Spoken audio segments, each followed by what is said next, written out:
Spiti ভ্যালির circuit ট্রিপে আজ আমাদের ষষ্ঠ দিন। গত 5 দিন ধরে আমি যে সমস্ত জায়গা ঘুরে বেরিয়েছি তার সব ডিটেলস এবং স্পিতি ভ্যালি ভ্রমণের আইটিনারি এবং সেই সঙ্গে অনেক গুরুত্বপূর্ণ তথ্য আমার লাস্ট 5টা এপিসোডে অলরেডি এই চ্যানেলে শেয়ার করা আছে। তাই যারা যারা আগের ভিডিওগুলো কোনো কারণে মিস করে গেছো তারা অবশ্যই এই ভিডিওর ডিসক্রিপশন বক্সটা একবার চেক করে নিও। সেখানে কিন্তু আমার লাস্ট 5টা এপিসোডের লিঙ্ক দেওয়া রয়েছে, তোমরা চাইলে সেখান থেকে আগের ব্লগগুলো দেখে নিতে পারো।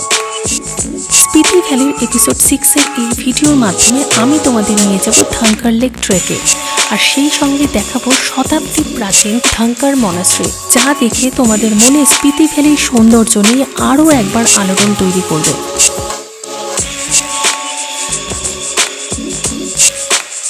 সকালবেলায় নাগো থেকে বেরিয়েছি 10টার সময়, আর এখন বাজে বিকেল 5:30। এখনও কিন্তু পথ আর একটু বাকি আছে, তবে পাহাড়ের সৌন্দর্য শরীরের ক্লান্তিকে কোনোভাবেই প্রশ্রয় দেয়নি। আচ্ছা, একটা কথা বলো, এই অসাধারণ দৃশ্য চোখের সামনে থাকলে কি কেউ ক্লান্ত হতে পারে? আমি জানি আমার মতোই তোমাদের উত্তর নাই হবে। দেখো পাশে কি সুন্দর স্পিতি নদী আপন মনে বয়ে চলেছে। এখন কিন্তু স্পিতি অনেকটাই কাছে, আর ডান দিকের পাহাড়গুলোর আকৃতি দেখো কি অপূর্ব, তাই না? পাহাড়ের রূপ বদলানো দেখতে দেখতে সময় কিছুটা কেটে গেছে, আর কথা বলতে বলতে আমরা চলেও এসেছি থাঙ্কারের খুব কাছে। তবে গ্রামে কিছু করার নেই আজকে বিকেলবেলার পর, তাই আমাদের প্ল্যান ডাইরেক্ট হোটেলে চেক ইন করে ডিনার সেরে সোজা ঘুম। আর যখন ঘুম ভাঙল তখন মাঝরাত, ঘড়িতে তখন 1:30 বাজে। তখন মনে হচ্ছিল একবার ব্যালকনিতে গিয়ে দেখি যে রাতের ঠান্ডা কেমন, নিশুতে রাতে থাঙ্কার গ্রামকে ঠিক কেমন লাগে, আকাশে কত তারাই বা রয়েছে। তাই হাতে ক্যামেরা নিয়ে সোজা গেলাম ব্যালকনিতে। অ্যান্ড গেস হোয়াট, ব্যালকনিতে এসেই চোখ পড়ল আকাশে, দেখলাম লক্ষ লক্ষ কোটি তারা। আমার মনে হচ্ছিল এ কোন বিশ্বব্রহ্মাণ্ডের নিচে আজ আমি দাঁড়িয়ে রয়েছি।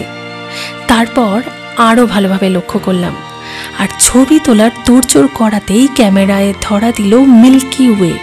হ্যাঁ, আমাদের পৃথিবী এই মিল্কি ওয়ে গ্যালাক্সিতেই অবস্থান করছে। এর অপর নাম আকাশগঙ্গা।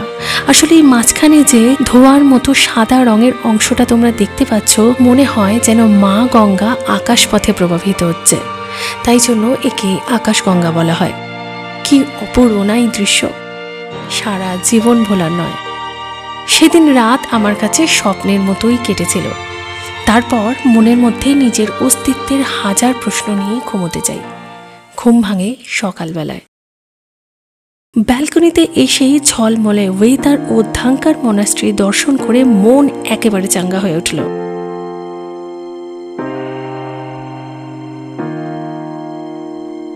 আজ আমাদের দিনের শুরু থাঙ্কার লেক ট্রেক দিয়ে, আর সেই অভিজ্ঞতা কেমন ছিল তা জানাতে চলে এসেছে আমি তোমাদের হোস্ট ব্রততী, আর তোমরা দেখছো আমার ব্লগ লস্ট ইন ল্যান্ডস্কেপ।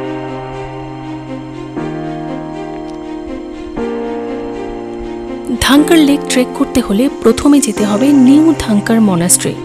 সেখান থেকে বাঁ হাতে একটি রাস্তা পাহাড়ের গা বেয়ে উপরের দিকে উঠে গেছে, আর আমি এখন এই রাস্তা ধরেই থাঙ্কার লেকের পথে এগোচ্ছি। তোমাদের স্ক্রিনের বাঁদিকে দেখো থাঙ্কার নিউ মনাস্ট্রি দেখা যাচ্ছে, এখান থেকেই রাস্তা শুরু। এই হলো গিয়ে রাস্তা, চারপাশে ছুড়ো পাথর রয়েছে, খুব সাবধানে এগোতে হবে, কারণ পা ফসকালেই সোজা নিচে, তাই খুব সাবধান। রাস্তার হাল কিন্তু বেশ খারাপ। আসলে এটাকে ঠিক রাস্তা বললে ভুল হবে, কিছু জায়গায় পাহাড়ের গা বেয়ে এইভাবেই যেতে হচ্ছিল। তার মধ্যে মাথার উপরে সূর্যের রোদ, সূর্যের গনগনে আঁচ দেখে কে বলবে সকাল 8টা বাজে।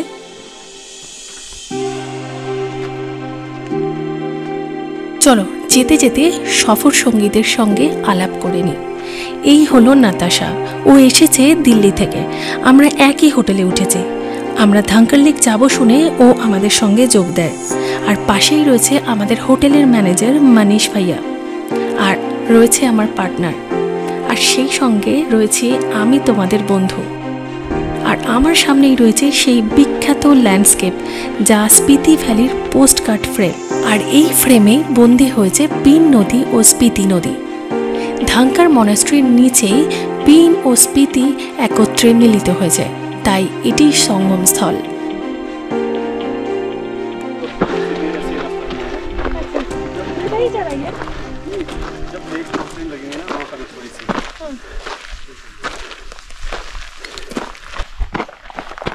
খুব সাবধান কিন্তু, ঝুড়ো পাথর।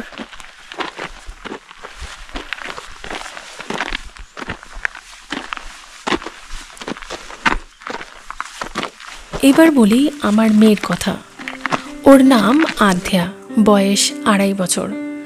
এটাই ওর প্রথম পাহাড়ে আসা। এর আগে কখনো ওকে নিয়ে আমরা কোনো ট্রেকিং করিনি, তাই আমাদের কাছেও ওকে নিয়ে ট্রেকিং করার অভিজ্ঞতা নতুন। যেহেতু ব্যক্তিগতভাবে আমাদের অভিজ্ঞতা রয়েছে, তাই ওকে নিয়ে এসেছি। তাই কিছু টিপস আমি তোমাদের সঙ্গে শেয়ার করছি যারা বাচ্চা নিয়ে এখানে আসতে চাও। এই উচ্চতায় অক্সিজেন অনেকটাই কম, তাই যে কোনো মুহূর্তে ট্রেক পোস্টপন করতে হতে পারে।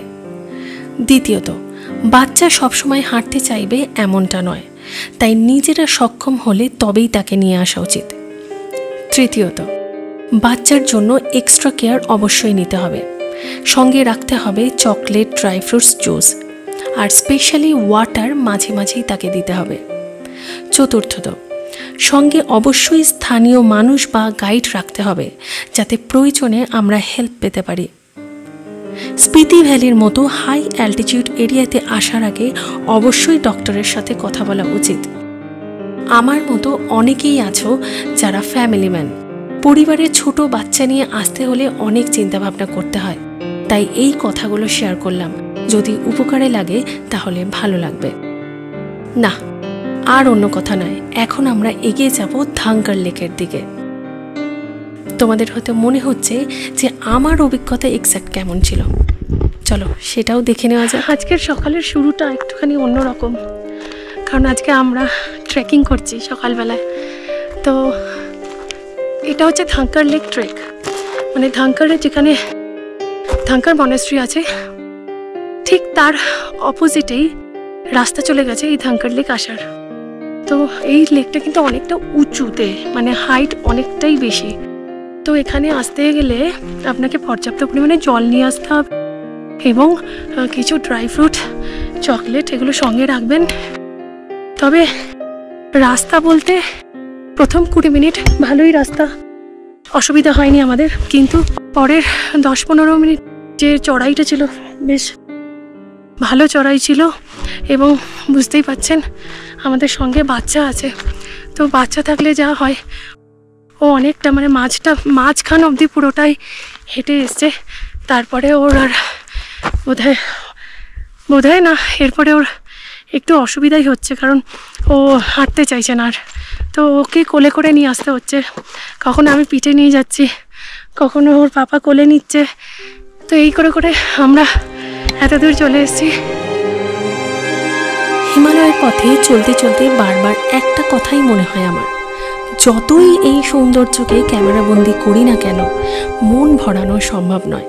তাই তোমাদেরও বলছি, ভিডিও দেখে কোনো জায়গার ধারণা পাওয়া যায় মাত্র, কিন্তু চাক্ষুষ অভিজ্ঞতার তুলনা ক্যামেরার সাথে কখনোই করা যায় না। আমার তো মনে হয় না। তোমাদের কি মতামত?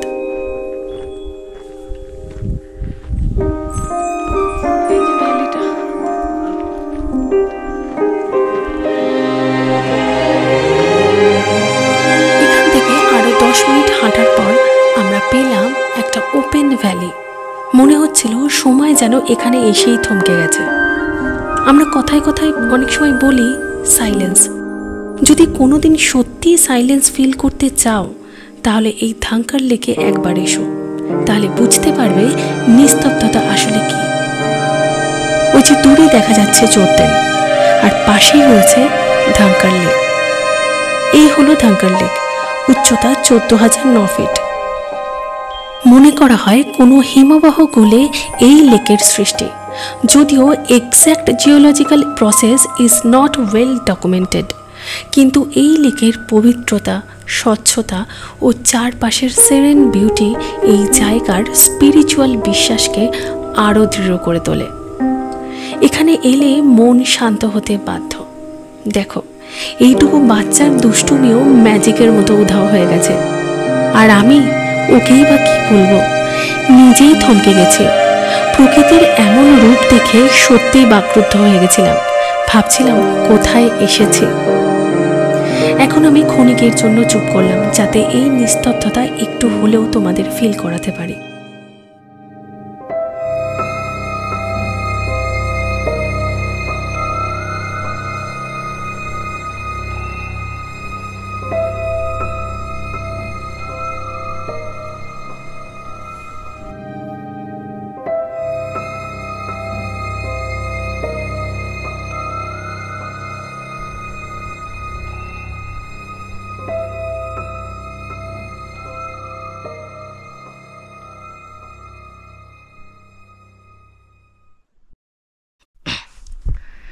ফাইনালি ধাঙ্কার লেক পৌঁছে গেছি।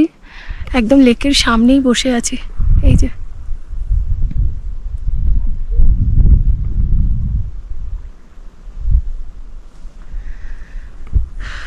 মানে ট্রেকিংটা যদি আমি ডেসক্রাইব করি, এখানে এলে কি পাবেন? সাইলেন্স, কিচ্ছু নেই।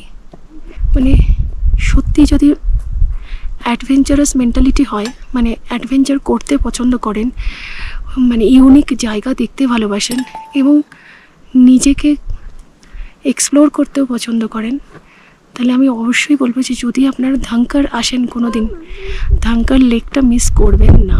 It's a must visit place. অপূর্ব জায়গা। জলের কালারটা পুরো সবুজ একদম।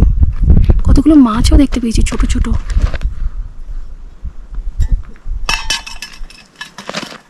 আর কিছুক্ষণ অপেক্ষা করব, একটু বসবো, তারপরে আবার রওনা দেব। এই লেকের চারপাশ দিয়ে হেঁটেই পরিক্রমা করা যায়, আর এই পরিক্রমায় জলের রং পরিবর্তন হতে দেখা যায়। কোথাও সবুজ, কোথাও নীল, কোথাও পান্নার রং।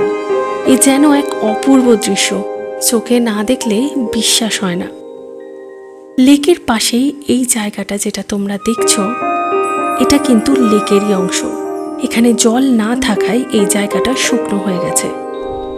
বলে রাখি, এখানে কিন্তু একা একা এসো না, কারণ রাস্তা ভুল হওয়ার সম্ভাবনা আছে। এই ল্যান্ডস্কেপের যা বৈচিত্র্য, তাতে চারপাশ একই রকম মনে হয়। এই জনমানবহীন জায়গায় লস্ট ইন ল্যান্ডস্কেপ হয়ে গেলে বেশ মুশকিল কিন্তু।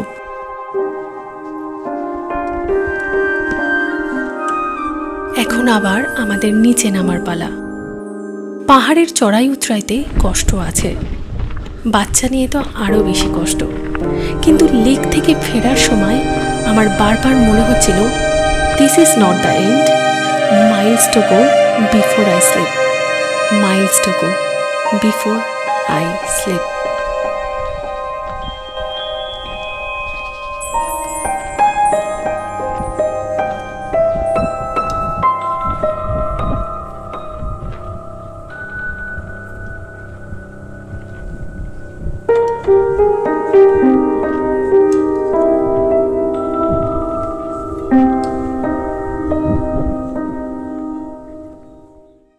তো এখন আমি এসেছি ধাঙ্কার নিউ মনাস্ট্রিতে। এই হচ্ছে ধাঙ্কার নিউ মনাস্ট্রি। আর আমরা ধাঙ্কার লেক ওই রাস্তাটা দিয়ে আসলাম, ওই দিকটা দিয়ে এসেছি। এসে এই নিউ গেটটা দিয়ে ঢুকতে হচ্ছে। এই যে গাড়িটা ঢুকছে, ওটাই হচ্ছে এই মনাস্ট্রিতে ঢোকার রাস্তা। টাবো মনাস্ট্রির মতো এই মনাস্ট্রি নতুনভাবে তৈরি হয়েছে। এর আগেও তোমরা দেখেছো যে ওল্ড মনাস্ট্রিগুলো প্রায় ভগ্নপ্রায়, তাই নতুনভাবে এই মঠগুলিকে নির্মাণ করা হচ্ছে।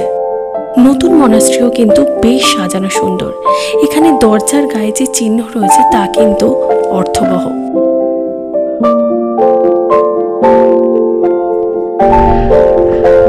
ধাঙ্কার মনাস্ট্রি, এই হচ্ছে পুরনো ধাঙ্কার মনাস্ট্রি। এই যে ধাঙ্কার মনাস্ট্রিটা ওল্ড মনাস্ট্রি। এই মনাস্ট্রি যখন তৈরি হয়, অনেক দিন আগে, তখন কিন্তু মাটি আর পাথর দিয়ে তৈরি হয়েছিল, মানে মাটি বলছে পাথরের মতোই শক্ত। এখানে ধাঙ্কার নিউ মনাস্ট্রির পাশেই রয়েছে ওল্ড মনাস্ট্রি। গাড়িতে যেতে সময় লাগে বড় জোর 5 মিনিট। এই যে তোমরা বাড়িগুলো দেখছো, এই কটা বাড়ি নিয়েই ধাঙ্কার গ্রাম। মানিশ ভাইয়ের কাছে জানতে পারলাম মাত্র 42টা বাড়ি রয়েছে এখানে। এই বাড়িগুলো তৈরি হয়েছে পাথর, কাদা ও কাঠ দিয়ে। ঘরের ছাদগুলো ফ্ল্যাট। ম্যাক্সিমাম বাড়ি কিন্তু দোতলা। নিচতলাটা ইউজ হয় স্টোরেজ হিসাবে, আর উপরতলায় থাকে পরিবারের লোক। এই বাড়িগুলোর গঠনশৈলী দেখে বোঝা যায় স্পিতি ভ্যালির হার্শ ওয়েদার সার্ভাইভ করার জন্য আগেকার দিনের এখানকার মানুষরা কিভাবে মোকাবিলা করতেন।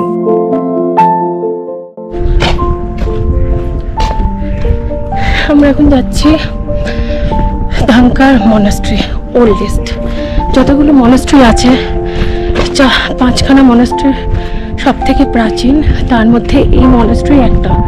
কিন্তু এই মনাস্ট্রির ভেতরে ক্যামেরা অ্যালাউ নয়, সে কারণ এখানে প্রচুর বছর পুরনো আগের আঁকা রয়েছে অনেক। মানে আমি গিয়ে এখন দেখব, শুনে এসছি যে সেইগুলো কিন্তু আলো নেই, এই ন্যাচারাল লাইটেই দেখা যাবে। তো বাইরে থেকে মনাস্ট্রিটা কেমন সেটাই আমি দেখাবো এখন।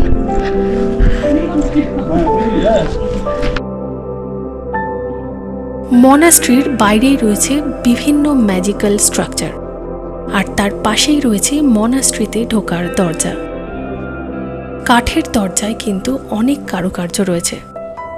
তবে আমরা এখন যাচ্ছি রেলিং দিয়ে সোজা শেষ মাথায়, কারণ এইখান থেকেই তোমরা দেখতে পাবে সেই স্পিতি ও পিন নদীর সঙ্গমস্থল।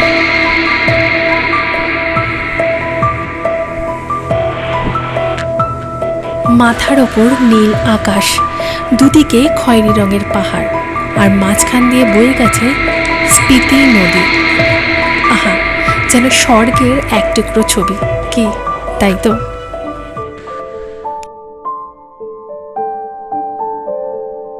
ধাঙ্কার মনাস্ট্রিকে ধাঙ্কার গোম্পাও বলা হয়ে থাকে। এই ধাঙ্কার মনাস্ট্রি শুধুমাত্র কোনো ধর্মীয় স্থান নয়, এটি একটি রিচ কালচার ও হিস্টোরিক্যাল হেরিটেজের সিম্বলও বটে।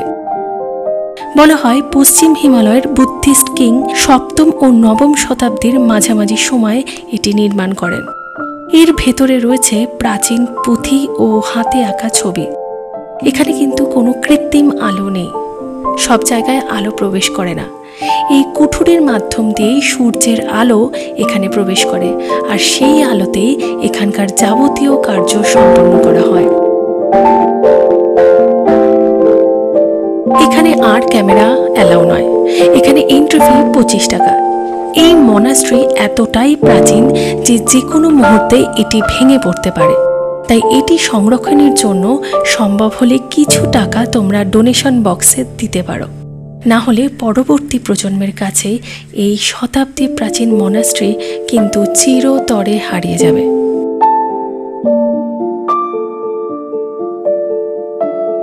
ধাঙ্কার মনাস্ট্রিকে এবারের মতো বিদায় জানিয়ে এখন আমরা যাচ্ছি পিন ভ্যালির উদ্দেশ্যে। গন্তব্য মুদগ্রাম। এই রাস্তার সৌন্দর্য আমাকে নিয়ে যাচ্ছিল আমার রূপকথার দেশে। মনে হচ্ছিল লাল কমল নীল কমলের রাজ্যে যেন প্রবেশ করেছি। মনে হচ্ছিল এই পাহাড়ি যেন আমার প্রাণভোমরা। আসলে কল্পনার কোনো শেষ নেই, শেষ নেই এই পথের, শেষ নেই এই ভালো লাগার। বারবার মনে হয় যেন এই রাস্তার আঁকেবাঁকেই পাহাড়ের রূপ আমার জন্য অপেক্ষা করে রয়েছে। আর এই কারণেই আমি চোখের পলক ফেলার সময় পাচ্ছি না। বাঁদিকে বয়ে চলেছে স্পিতি নদী। এই পাহাড়ের মাঝখান থেকে বয়ে যেতে পেরে খুব খুশি। ডান দিকে রয়েছে সেই বিশেষ আকৃতির পাহাড়, সেই সঙ্গে আজকের ওয়েদারও বেশ ঝলমলে। সব মিলিয়ে বেড়ানোর আদর্শ সময়। স্পেসিফিক্যালি বলতে গেলে জুন মাসের শেষ সপ্তাহ ও সেপ্টেম্বর মাসের মাঝামাঝি এই স্পিতি ভ্যালি বেড়ানোর বেস্ট টাইম। যদিও সারা বছর সিমলা রুট দিয়ে স্পিতি যাওয়া যায়, তবে মাত্র 5 মাস এই সার্কিট রোড খোলা থাকে। তাই স্পিতি প্ল্যান করার আগে অবশ্যই রোড আপডেট নিয়ে নিও।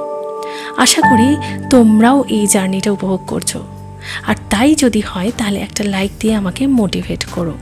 আর যদি এই রকম জার্নি তোমাদের ভালো লাগে তাহলে একটা সাবস্ক্রাইব করে আমার এই ছোট্ট চ্যানেলটির পাশে থেকো, তাহলে এরকম অনেক সুন্দর সুন্দর জায়গার ভ্রমণ কাহিনী আমি তোমাদের সামনে তুলে ধরবো আমার ভিডিওর মাধ্যমে।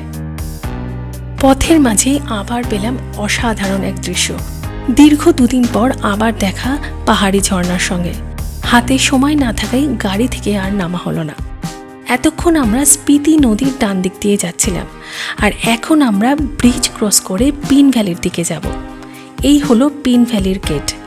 এখন আমাদের বাঁ দিকে রয়েছে পিন নদী। হিমাচলের স্পিতি ভ্যালির মতোই এই পিন ভ্যালিও কিন্তু রিমোট এরিয়ায় অবস্থান করছে। এই পথে সর্বশেষ গ্রাম হলো মুদ ভিলেজ। মাঝে পড়বে সাঙ্গাম গুলিং।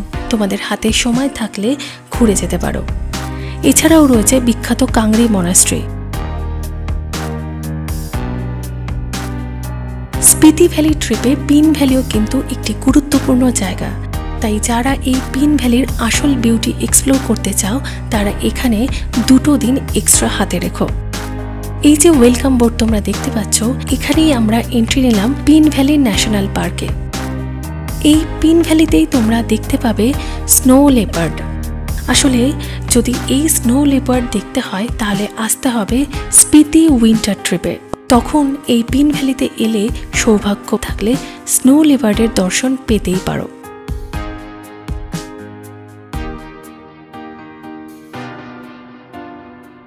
এই পিন ভ্যালি ন্যাশনাল পার্কের গেট থেকে 32 কিলোমিটার দূরে মুদ ভিলেজ। কিন্তু পথে যেতে যেতে আমরা পেলাম একটা খারাপ খবর। আজকে রাস্তা বন্ধ। না, আজকে কোনো ধস নামেনি। কোনো এক নালার জল এতটাই বেড়ে গেছে যে রাস্তা পেরিয়ে আর এগোনো সম্ভব না। যাই হোক, তবু শেষ যতটা যাওয়া যায় আমাদের ড্রাইভার দাদা সেই চেষ্টাই করলেন। এই দেখো কেমন জলের স্রোত। আর এইখানে তো জলের স্রোত মাত্রা ছাড়িয়েছে। না, খবরটা পাকাপোক্তই ছিল। ওই যে সাদা গাড়িটা তোমরা দেখতে পাচ্ছ, ওই গাড়িটাও ফেসে গেছে। তারা এই দিকে আসতে পারছে না, আর আমরাও যেতে পারছি না। যারা লোকাল লোক তারা এই রাস্তা দিয়ে সামনে যে ব্রিজটা রয়েছে সেই ব্রিজ ক্রস করে হাঁটতে হাঁটতে তাদের গ্রামে পৌঁছবে। टंका दो पानी पूरा रोहतांग का पानी नीचे जाएगा, पानी बढ़ गया, राफ्टिंग बंद हो गई।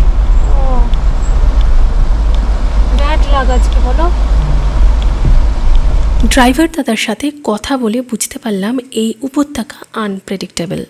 কখনো ল্যান্ডস্লাইড, কখনো জলের পরিমাণ বেড়ে যাওয়া, যে কোনো অসুবিধায় পড়তে হতে পারে। তাই অবশ্যই সকাল সকাল অর্থাৎ 12টার আগে যে কোনো জায়গায় পৌঁছানো ভালো, কারণ সূর্যের প্রখর রৌদ্রে হিমাবাহ গলে জলের পরিমাণ বেড়ে যায়। কিছুটা মন খারাপ লাগলেও পরক্ষণেই ফিল হয় এই মুড ভিলেজ দেখতে আবার আসবো এই স্পিতি ভ্যালিতে। এই যাত্রায় মুড ভিলেজ না দেখলেও পিন ভ্যালির জার্নিটা আমার দারুণ লেগেছে, কারণ গন্তব্যের পাশাপাশি এই জার্নি আমাদের ভ্রমণের গল্পের উৎস।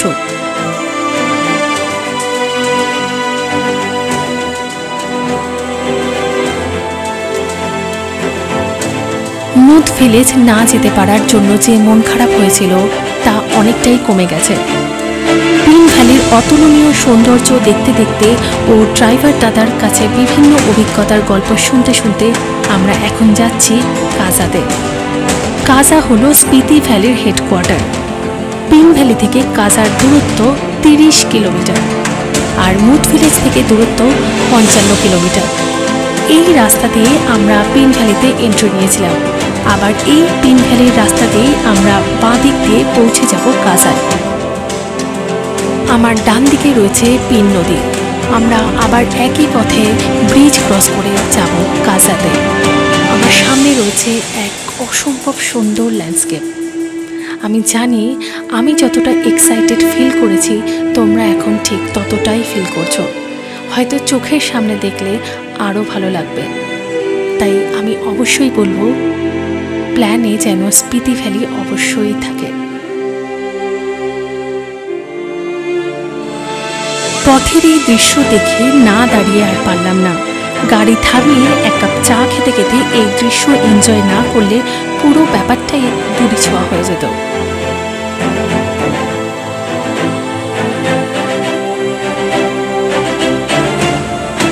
ডান দিকে যে রাস্তাটা রয়েছে সেটা গেছে লালুং ভিলেজের দিকে, আর মাঝের রাস্তা গেছে কাজায়। আমার বাঁ দিকে রয়েছে স্পিতি নদী। হ্যাঁ, আবার আমরা স্পিতির দেখা পেয়েছি। আর এই ব্রিজের ওপর দিয়ে যখন আমরা যাচ্ছিলাম, এই সুন্দর দৃশ্য দেখে আমার মেয়ে কিন্তু বেশ মজা পেয়েছে, কারণ সে অ্যানিমাল দেখেছে। আমার সামনেই রয়েছে কাজা যাওয়ার রাস্তা, ডান দিকে সেই আকৃতির পাথর। এ যেন এক মায়াবী পরিবেশ, মাথার উপর নীল আকাশ, সেই রাস্তা চলে গেছে পাহাড়ের মাঝখান দিয়ে। এই দৃশ্য দেখতে দেখতে ফাইনালি আমরা পৌঁছলাম কাজায়। ঘড়িতে এখন 6টা বাজে। এই পুরো স্পিতি ভ্যালিতে সূর্য অস্ত যায় অনেক দেরিতে, প্রায় 7:30। কি বিশ্বাস হলো? বিশ্বাস না হলে চাক্ষুষ দেখতে আসতে হবে এই স্পিতি ভ্যালিতে। আমার পরবর্তী ডেস্টিনেশন কাজা। কাজার ব্লগ নিয়ে আমি খুব শীঘ্রই তোমাদের কাছে আসছি। এতক্ষণ আমার সঙ্গে থাকার জন্য ধন্যবাদ। ভালো থেকো, সুস্থ থেকো।